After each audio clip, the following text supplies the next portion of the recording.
this workshop.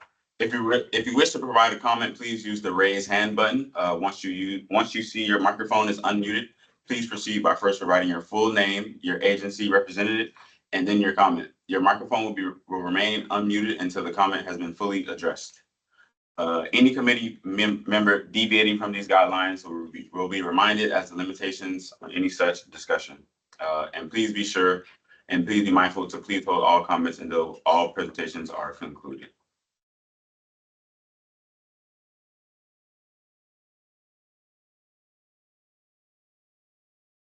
Okay, so first, we're going to go over the workshop agenda. We have some welcome and introductions. We have an overview of the Transportation Alternatives Program, the Miami-Dade TPO Transportation Alternative Process, the FDOT Transportation Alternative Application and Requirements. We also are going to go over the grant application process. We're going to go over new business and updates. And we're going to, for the end, we're going to have some questions and answers.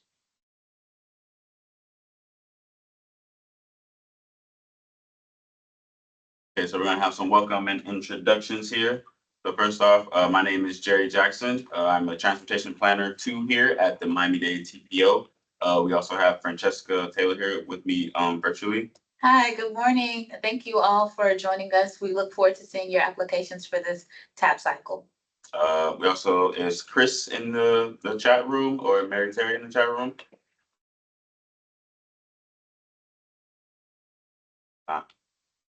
But we also here with FDOT. I'll hand it over to Jessica and Elena. Good morning, I'm Jessica Galinto, District 6 Local Program Administrator. Like Francesca said, excited to see your applications. Yes, the local programs office consultant, and I assist with the applications and helping you all get your applications in early and on time. And also is Kimberly in the virtual chat room. Can you introduce yourself?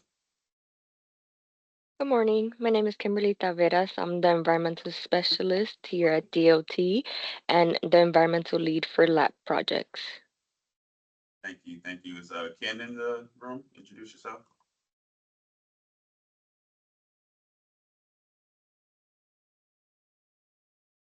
That's not. Do we have Heidi in here?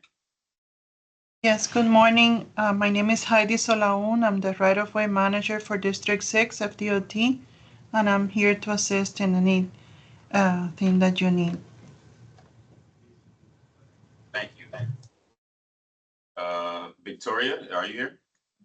Good morning, everyone. Victoria Prieto, Local Programs Coordinator in District 6. Carried it. Okay, and we have Elena here as well. She already introduced herself.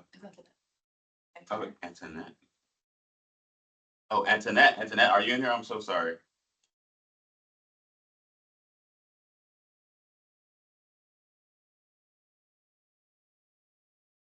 Okay. So we got some introductions out the way, so now we can dive into the new process.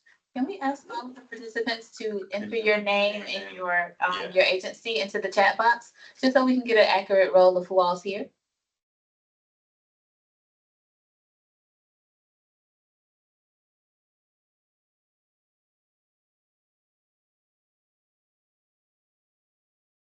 All right, thank you all. I'm seeing City of Coral Gables. I'm seeing City of Homestead, El Portal, City of West Miami, Miami Beach, Sunny Isles, Miami Lakes, North Miami. So we have a wide range variety of municipalities in here. I appreciate you guys for coming out. Opa-locka, South Miami, City of Aventura, Miami Shores.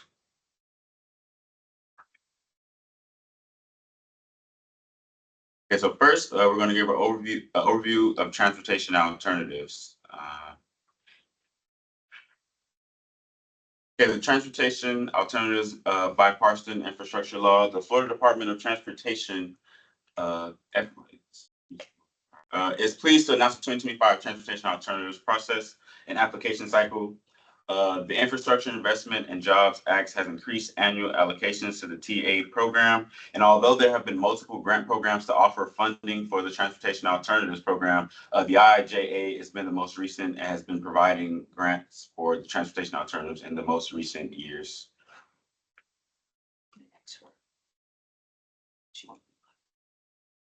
Oh, and next is the whole thing. Sharon?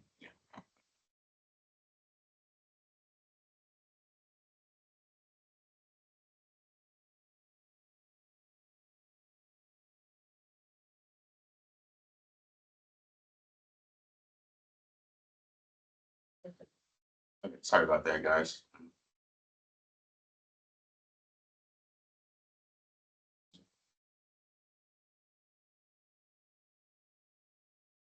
Okay, for the 2025 Transportation Alternative Application, agencies are invited to submit applications for projects prioritized in fiscal year 2031, which is usually the 5th year of the department's tentative work program, and that's typically when they add new projects. Okay, the application deadline is December 6th. The application cycle is administered through the FDOT District 6 Program Management Office. And if you guys still have any additional questions after this hybrid workshop, please look for more information on eligibility and the selection criteria.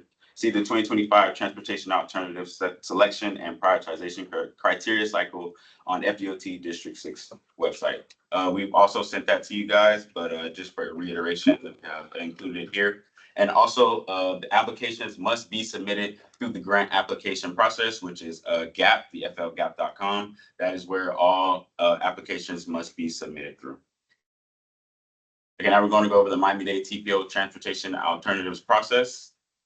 So here we're going to talk about some eligible categories that are eligible for the transportation alternative.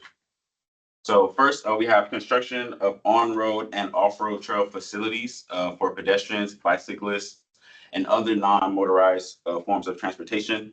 This includes sidewalks, bicycle infrastructure, pedestrian and bicycle signals, traffic calming techniques, and et cetera. This would also fall underneath the complete streets category. So that's something that's pretty interesting. Next up, we have construction, planning, and design of infrastructure-related projects. We have conversion and use of abandoned railroad corridors for trails and for pedestrians and bicyclists. But then we have a couple of people waiting in the lobby. I'm just trying to admit them.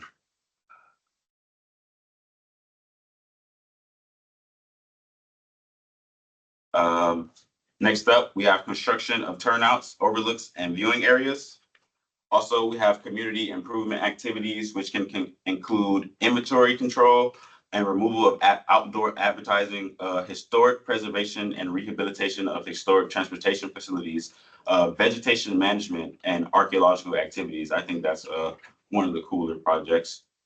Environmental mitigation activities, which can include pollution prevention, and also reduce vehicle costs or wildlife mortality. We also have another popular one, which is the Safe Routes to School program. Also planning, designing, or constructing boulevards and other roadways in the right-of-way of former interstate system routes. Recreational trail programs, which are typically pretty much longer corridors for bike and pedestrians. And we have vulnerable road user assessments, safety assessments. So those are pretty much all the eligible transportation alternative projects that we are offering. And then we want to go over the criteria evaluation. So basically, the Miami-Dade TPO and the Florida Department of Transportation are going to tally up points and rank the projects that you guys provide to us, and we're going to split it in half evenly. 125 from the TPO and then 125 from FDOT as well to combine your total score and see if you guys can win the transportation alternative process. Here are some things that you guys should take into account when you're submitting your application for projects from the TPO's point of view. So we're going to score based off project safety, intermodal transportation, mobility enhancements, local funding, neighborhood or community quality, the community support, and also based on your prioritization. We'll speak more on this. We have in the upcoming slide on the new business, and we'll talk about the presentation that you guys have to provide for the TPO so we can be more hands-on when selecting these projects as well. And then I'm going to hand it over to Jessica and Elena here for the FDOT side of the transportation alternative process. Thank you, Jeremy. So I'm gonna get into the application and its requirements for this year. First up, Jerry did mention the 125 points that we have as part of our evaluation criteria. So I'm gonna go into a breakdown of what that consists of. First, criteria is project implementation, which you can receive up to 20 points max for. 0 to 20, that consists of your project schedule and your project permits. When you're creating your schedule, keep in mind your permitting process and any extended permit applications, time periods that you may foresee for your project when you're building that schedule. Please make it as accurate as possible. Pre-plan as much as you can. Also consider your right-of-way, any surveys, any title search, any work you may have to do consisting of your right-of-way. And thank you, Heidi, for joining us today. They do acknowledge the completion of right-of-way for our lab projects. And our right-of-way team is great at assisting us whenever we need some assistance and reviewing the applications as well. So please be as accurate as possible when you're discussing your right-of-way or basically proposing your right-of-way efforts or anything that might be needed. The next, project feasibility is a scale of 0 to 40% max. This consists of your scope, your opinion of probable costs or your engineer's estimate, your environmental evaluation, and your right of way. I preemptively got into right of way a little bit. But again, just to emphasize any potential right of way that you foresee with your project, any potential environmental impacts. Again, Kimberly, thank you for being on. Any environmental right of way, that's really where we see a lot of slowdowns in projects and delays. Please try to just pre-plan as much as you can. Again, the local agency contribution, so your local funds match 0 to 20% contribution, 0 to 10 points. And then your certification and performance in the lab program, so previous performance. That consists of your local agency, your certification. Are you certified? Do you have a plan for certification? Have you been certified in the past? This is lab certification. Your procurement performance, your invoicing performance, and then your project management as far as professional services and construction. This is a scale of 0 to 55 points max. So this is the largest group of points, the largest criteria scale. Jerry mentioned the presentations. These will not impact Monroe County. I know we may have some people on, from some representatives from different municipalities in Monroe County. Those presentations will not impact your application process since that will be specific for Miami-Dade County. The project presentations that will impact your application are the FDOT presentations. These will be held January 9th, 2025 and January 10th, tentatively, depending on the amount of applications received. If we need additional time, we will schedule some on the 10th. And those will take place at FDOT District 6 at Lincoln Building. The address is on the screen. Be sure you are submitting your PowerPoint to FDOT to us by January 3rd, 2025. 5-minute presentations, allowing 10 minutes for question and answers. Again, just to emphasize, the presentations are in person. We here at the district will offer a virtual presentation component. Again, January 10th may be dropped if we can accommodate everything on the 9th. And I just also want to emphasize that the presentations are mandatory and non-participation will disqualify your application. Okay. Now I'll go into general criteria for selection and some new components of our of this year's cycle. So first, the funding. We have a new funding cap, which is project shall not exceed $1.5 million for any single project and or phase upon grant award. Projects exceeding 1.5 million, you must demonstrate that the agency has local allocated local funds to complete the project.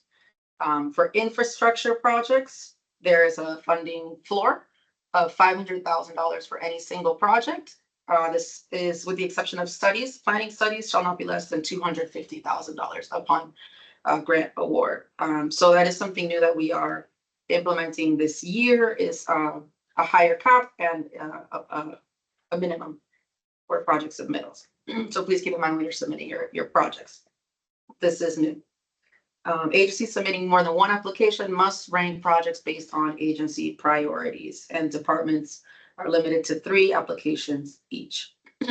And just to reiterate, line number 5, make sure your package consists of the completed application, a resolution supporting the project, project information documentation, and the engineer's cost estimate or the detailed opinion of probable cost. The application checklist, just as you're going through or finalizing your application, and make sure that you have that you are submitting a complete comprehensive application, that you've answered all the questions. Don't leave anything blank. If you have any questions, you can always give us a call. Use the application template, FDOT application template. Do not modify, make any changes on the application itself. And one more thing, going back up, when you're submitting the application and something does not apply, just enter not applicable. Do not leave it blank. NA not applicable should cover that. Using the FDOT application template, so the application is fillable. Enter your responses. Again, the responses are fillable, but the questions are not editable, able to be edited. Okay, ensure that funding is available for your proposed project. Remember, this is a reimbursement program, so the agency will need to have the funds in place to pay for the project and then request reimbursement. Provide a letter of support from the owner entity or agency. This was mentioned in my previous slide about the resolution for support. You must include your application. Okay, that's specific for right of way. Okay, projects outside of your right of way, you need a letter of support from the owning entity. Mix these two up. So make sure that if you are doing work outside of your right of way, that you do have a letter of support from the agency or the entity that owns that right of way you're proposing improvements on. A cost estimate is required. Again, use the template provided.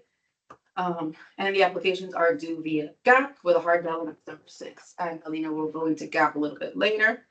And just a couple of notes, you can always confirm that your application was received by calling Alina. And then if you need any assistance as you're working on the application, again, always feel free to give us a call with your questions. Okay. Now we'll go into the application sections. I'll just kind of read them off. Part 1 is the applicant's information. Part 2 is a local agency program certification. So this will discuss your lab certification. Part 3, project information, project location, project type, and that'll be where you specify whether this is an infrastructure or a non-infrastructure activity. Your area conditions, public involvement, concurrency and consistency, the environmental conditions surrounding the project, design and typical section, ownership of right-of-way status, and your project implementation and costs. Again, the application is fillable. Be sure to enter complete information. And non-infrastructure, if your project is a non-infrastructure, be sure to only respond to the sections that are applicable to your project. And as mentioned before, enter non-applicable if this don't apply. Okay, now the application attachments. A through G. First, you have your attachment A, and one new thing to note is this year we are implementing page limits for each attachment. Make sure you are sticking to these page limits and not going over them to ensure that your application is comprehensive and complete, but not over the limits this year. So the first attachment will be your scope, your agreement, and your project certification. This will have a 10-page limit. Attachment B, your area conditions, a 5-page limit. Attachment C, public involvement and your resolution, a 10-page limit. That's where you'll include all your public involvement information and the agency resolution for the project. Section attachment D, environmental conditions. The next 3 won't be applicable for non-infrastructure projects, which are environmental conditions, your typical section, and your right-of-way status may be applicable for non-infrastructure. 5-page limit for all of these. And then last year, cost estimate, or OPC, opinion of probable costs, also has a 5-page limit. And just a quick note, the resolution, we did require these last year as well, and I believe the year before. And just make sure that you do have that support from your agency when you're submitting your project. And again, if you are going to be pursuing right of way, make sure that you're including a coordination letter of support from the owning entity. Just a reminder on that. Okay, next, the project sponsor certification. This must be executed by someone from the agency with signing authority that can authorize obligating services and funds for the agency.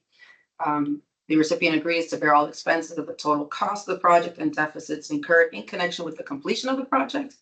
The department agrees to participate in the project cost up to the amount of federal aid participation. And the federal aid reimbursement is contingent upon the agency meeting all federal and state requirements of the program. Again, this is a federal reimbursement program. Please ensure that you do have sufficient funding to cover the entire project and then request reimbursement.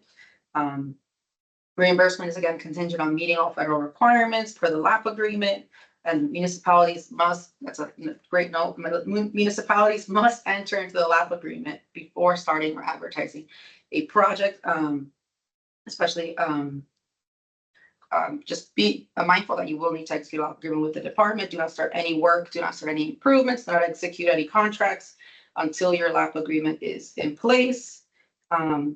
And again, the project must meet federal requirements, standards, rules, and procedures before the project is eligible for reimbursement.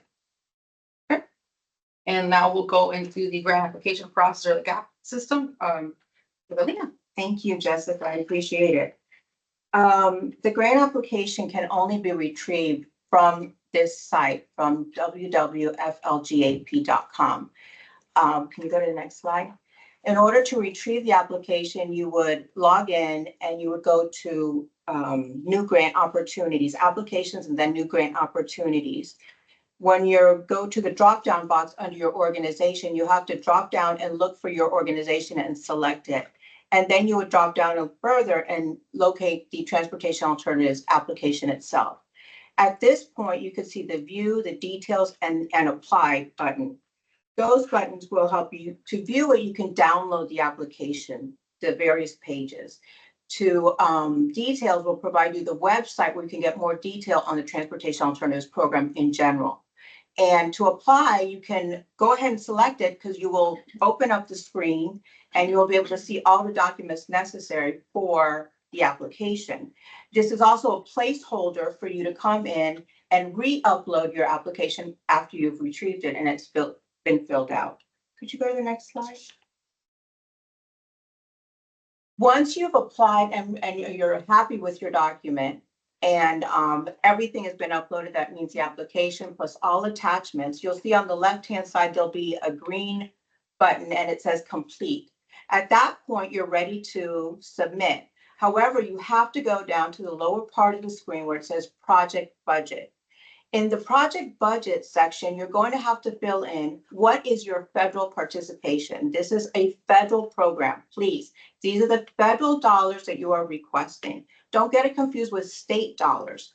If you have state dollars in this project already, yes, we would like to see that. So please go ahead and put it under state participation. Include your federal participation, which is the amount you are asking for, and also include your local participation. At that point, you will see that the total cost of the project is populated. Once you see that, you can go to the top of the screen and you will be given a submit button and you will submit the page, the application. Go ahead and go to the next slide. so they can see it. At the top of the page, you see this one has been submitted. That's what you should see. However, if you have any difficulty with that, please contact me and I will be happy to walk you through it. And I think, oh, then you have to, in order to get GAP access, if you have GAP access now and you haven't logged in for 3 months, please go to the site and select forgot password and re-establish your password. You'll get an email to reset your password. Please do that right away.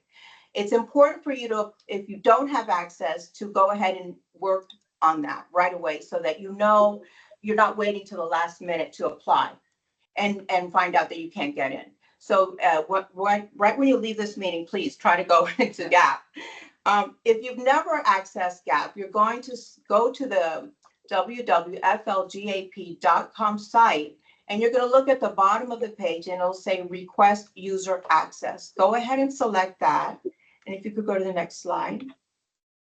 And when you select it, you're going to see this screen. You're going to fill out the top section, which is your name, your title, your phone number, your address, your city, your state, your zip code, your email, and your organization. Don't fill in any more. Leave the rest of it blank because that's really for a project specific and you're not there yet.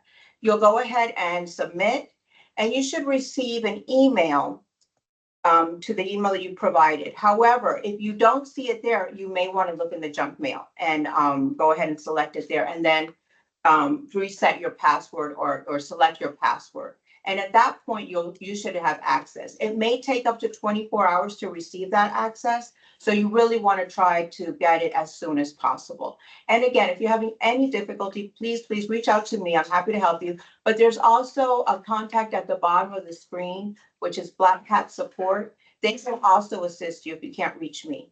We really look forward to receiving all your applications. This is our document repository. You must submit your application through here. So if you have any questions about it, please don't hesitate to call me. Thank you. And Jessica or Jerry, I think I'm handing it back to you. Yeah, this is the new business and updates to the process that I mentioned to you guys earlier. So for the Miami-Dade projects, this does not include Monroe County, only Miami-Dade County projects. We'll also be holding presentations for our evaluation January 16th, 2025. It'll be virtual. I have provided the Teams link, and I'll probably send it out to you guys again just to make sure you guys get it when the time gets closer.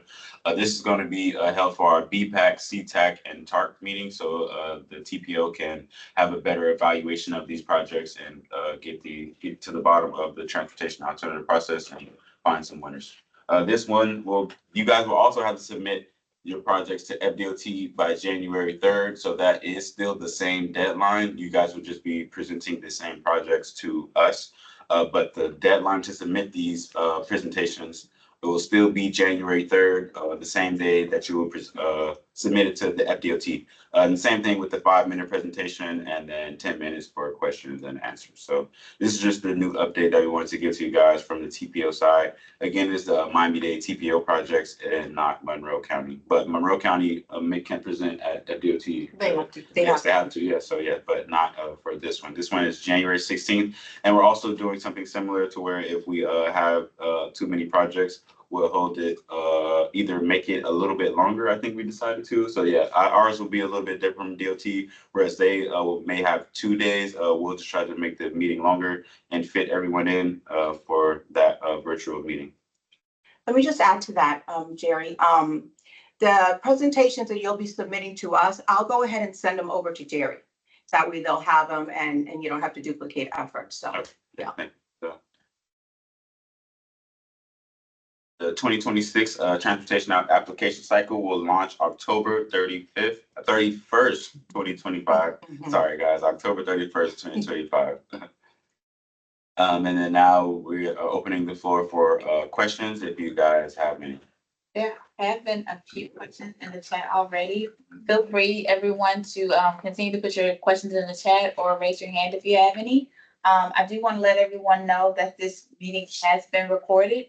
We will post the presentation onto our TPO website, and we'll email out the link so that everyone can access this recording after today. So just want to let you know, for those of you who are asking if the presentation will be provided, that's how we will facilitate that. We do have a few questions that came in through the chat, so we'll start with those first. Colleen Blank from Village of Key Biscayne asked about infrastructure projects like trails or paths. Do we need to ensure that there is ADA parking available for everyone to be able to use and access the facility? We might need a little bit more background on what you're describing, Colleen. Would you be able Sure. to? Thank you. Yeah, I can speak more to that. We were looking at this grant program as potentially a way to help fund a beach access path that's connected to one of our roadways. It would be a public beach access path. We would redo the path so that, you know, it would be smooth and transition well. But one of our questions were, would we need to provide any parking sort of at the entrance of that path for people to be able to park and then use it? And if so, does there need to be ADA parking for this to be compliant with the federal standards? So as far as requirement, we'll need to look into that. Definitely, I don't know off the top of my head, not an ADA. I don't really know if that is a requirement. I know it's definitely a recommendation to have the parking and to make the facility as ADA compliant as possible. I almost want to say that it likely is a requirement, but let's do a little research, and Colleen will get back to you on whether that's Excellent. Okay. requirement. Yes, thank you. We have some space constraints, so that would change whether we apply or not. So that'd be great. Thank you. Thanks, Colleen. We have another question from Sarah Keen, Town of Cutler Bay. The first question I see is, if we received $1 million in funding for a construction project, since the funding cap has increased to an additional 500,000, so 1.5 million in total, can we ask for an additional $50,000 for the same project? So I'll stop there with that question first. So, Sarah, are you online? Would you be able to describe this a little bit? There. Okay, Colleen, just before we jump to that question, can you send us an email, please, so that we have your information and can get back to you on your Yes, question? should that be to Francesca? Yes, or you can drop it in the chat, whatever you feel comfortable with. Yeah. Oh, you want me to get- drop my email address in there? Okay. I can do that. Oh. Speaking for. I think Sarah's been unmuted. She can order her question. I'm sorry, did you want me to repeat the question or what? Or if you I had didn't- anything you wanted to add or, make it Yeah, clarify, clarify, yeah. describe what your question is regarding. So it sounds like you applied for a project last cycle and it was for $1 million, and now you want to see if you can apply for an additional 500,000. How does, can you describe what your question is regarding? Yes, we did receive $1 million for a construction project, and we would be looking to see if we could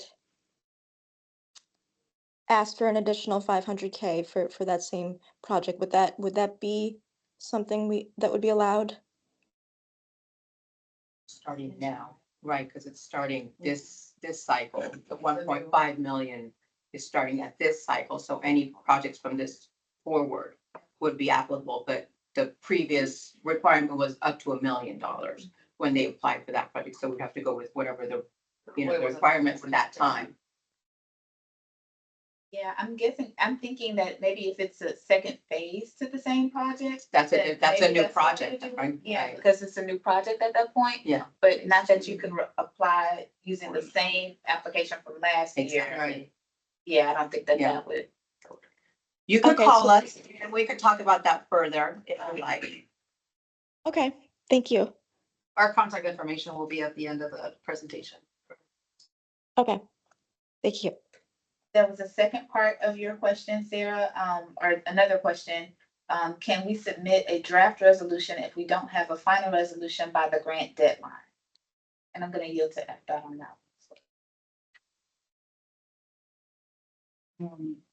do you have a way to, I think last year we may have asked for like an agenda item to show that it is going to your committee or your council's agenda. In the next few months, if you can show that there is support or that it is going for approvals, we can look at that. Okay. Okay, to answer the question, so just to reiterate, we will be sending out the presentation. The contact information for all of us will be on the next slide.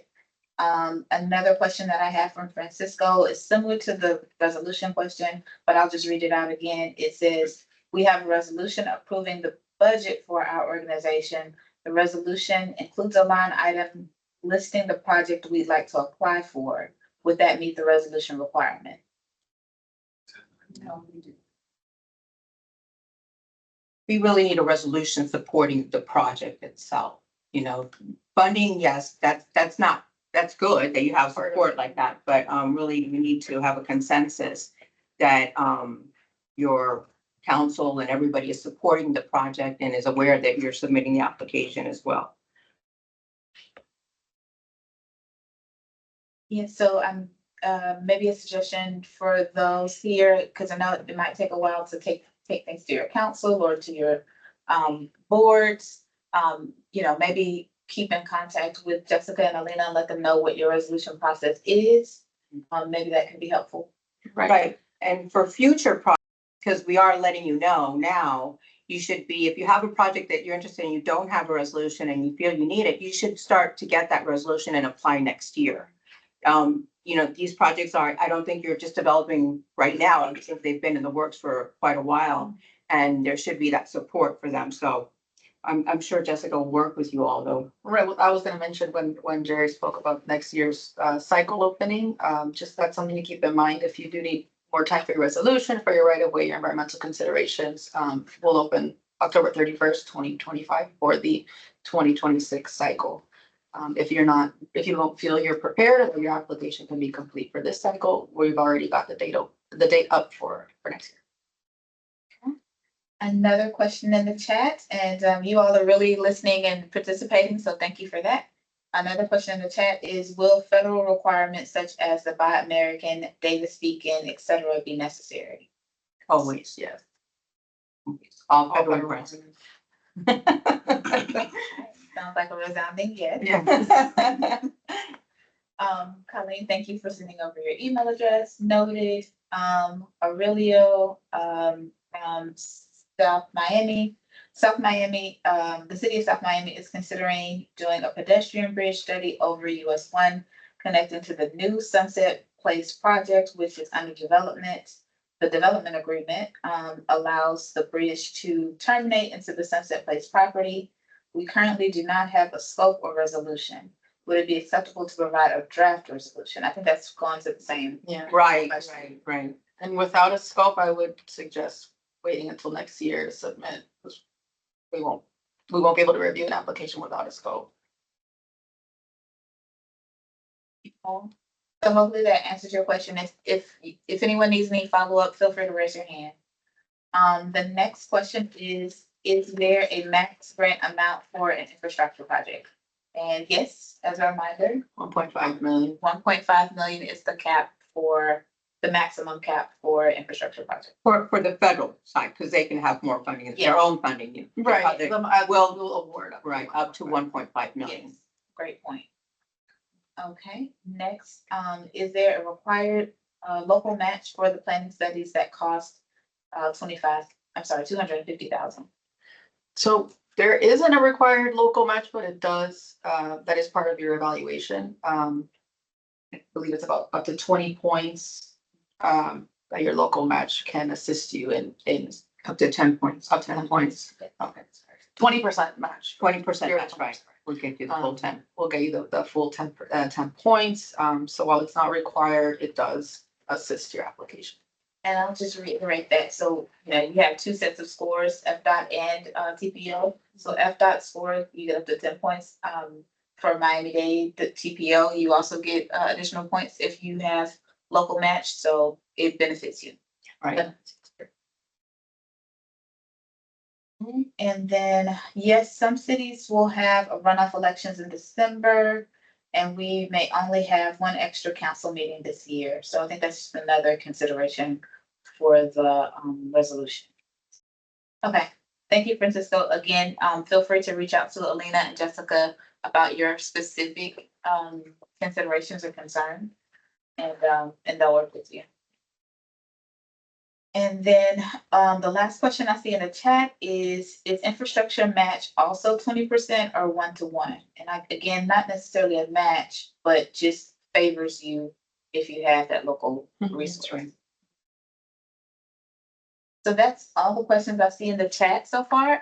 Is there any, if anyone else has any questions, feel free to raise your hand.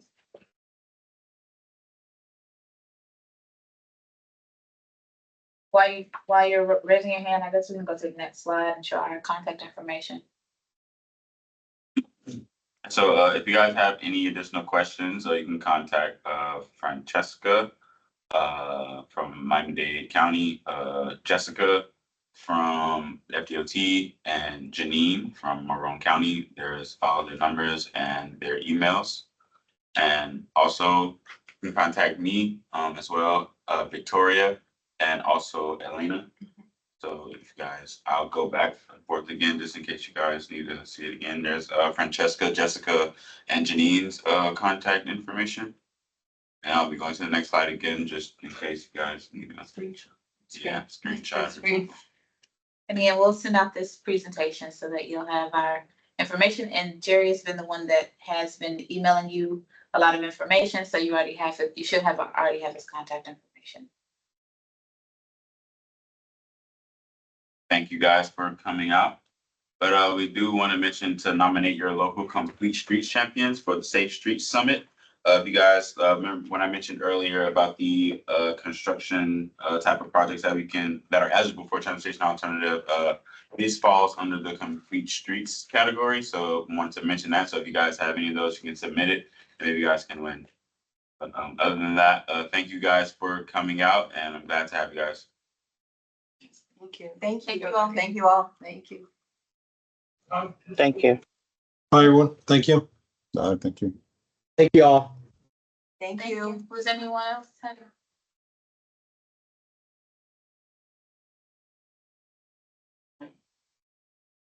You guys for facilitating and hosting. Yes. So how many people are on there? It was like 65. Wow. Yeah. That's nice. Yeah. And they, okay, oh, perfect. That's Wow, awesome. that was That was- great. that was- I need a copy of that. Can I get a copy of that printer? Can you get that? Do you have to print that out? I think so. I think I can I like think there's a way download to do the. it. Yeah. I've done those